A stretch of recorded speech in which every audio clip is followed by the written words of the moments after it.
जब सत्ता सिर चढ़कर बोलती है और तलवारों से इतिहास लिखा जाता है तो या तो कोई राक्षस बनता है या खुद को बदलकर बनता है महात्मा। यह कहानी है उस राजा की जो पहले क्रूर था और बाद में बना भारत का सबसे बड़ा सम्राट अशोक।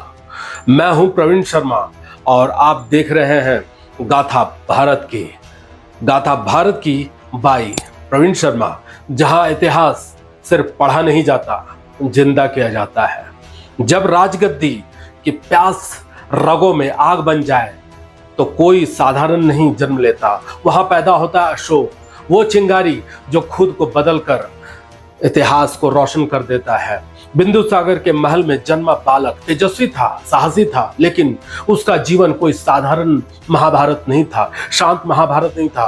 वो लड़ा, टूटा, फिर उठा और बना आग की मिसाल। सौतेले भाइयों के बीच ताज की जंग में अशोक ने कूटनीति की तलवार चलाई, रक्त से सींचा राजपथ और अपने बलबूते पर छीन लिया सम्राट का सिंहासन। उसने चंड अशोक को कहा गया, वो जो क्रूर था, निर्दयी था, पर आदित्य था। उसकी आंखों में डर नहीं था, उसकी तलवार में दया नहीं थी और उसकी राजनीति में कोई भावनाएं नहीं थी। वो सिर्फ जीत जानता था और जीत का रास्ता लाशों से होकर जाना था। उसके अपने राज्य में सख्त कानून बनाए, विद्रोहियों को मिटा दिया, दुश्मनों के सिर दीवारों पर टांग दिए और वह भारत वर्ष पर अपना लोहा मनवाया। पर असली मोड़ तब आया जब उसकी आंखें कलिंगा पर गड़ी। कलिंगा एक राज्य जो आजाद था, आत्मनिर्भर था और अशोक के समर्पण प्रस्ताव को ठुकरा चुका था, और वही अशोक की सबसे बड़ी चुनौती बना। युद्ध छिड़ा, तलवारें खड़की, सैनिकों की चीखों ने धरती को हिला दिया, नदियां खून से भर गई और मौत ने जश्न मनाया। यह था कलिंगा युद्ध, भारत के इतिहास का सबसे भयानक अध्याय।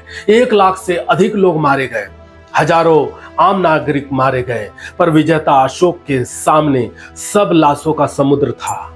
तब उसके भीतर का सम्राट चौंका। उसने एक मां को देखा जो अपने जले हुए बेटे की राख को सीने से लगाए बैठी थी, और वो दृश्य उसने चंड अशोक को पहली बार रुला दिया।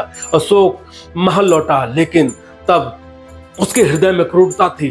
ग्लानि ने उसके घर कर लिया था। सम्राट अशोक की असली यात्रा तब शुरू हुई जब वो बुद्ध के चरणों में झुका, अपने पापों का प्रायश्चित किया और अपना धम्म, दया, करुणा और मानवता का मार्ग अपनाया।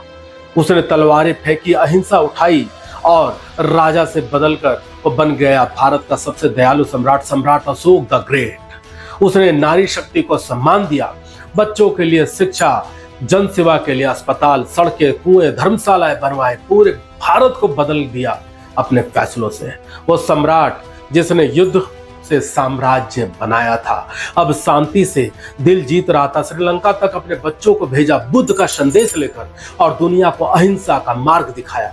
उसने बनवाए गए स्तंभ आज भी बोलते हैं, दिल्ली का अशोक स्तंभ जो भारत के झंडे का चक्र, हर तरफ उसकी छाप, उसका विचार है। जीवन के अंत में अशोक ने सत्ता छोड़ दी और जब बस गया काशी के शांत कोने में, न सिंहासन, न शोर, और बस शांति और चेतना। उसने साबित किया शक्ति वही है जो खुद को बदल सके और तलवार फेंककर विचारों के राज कर सके। तब सच्चा सम्राट है, वही सच्चा सम्राट है। आज भी हम इतिहास पलटकर जब देखते हैं तो नाम गूंजता है सम्राट अशोक का, वो राजा जिसने खुद को हराया और पूरी दुनिया को जीत लिया। जो 1 लाख लोगों को मार सकता था, वही एक दिन बन गया मानवता का सच्चा रक्षक। यह थी गाथा भारत की बाई प्रवीण शर्मा, जहां इतिहास सिर्फ पढ़ा नहीं जाता, जिंदा किया जाता है। कमेंट्स कीजिए, मैं भी अशोक की तरह खुद को बदल सकता हूं। सब्सक्राइब कीजिए और बनिए एक जोशीले भारत के लिए योद्धा, सिर्फ गाथा भारत की में। तब तक जय हिंद, जय भारत।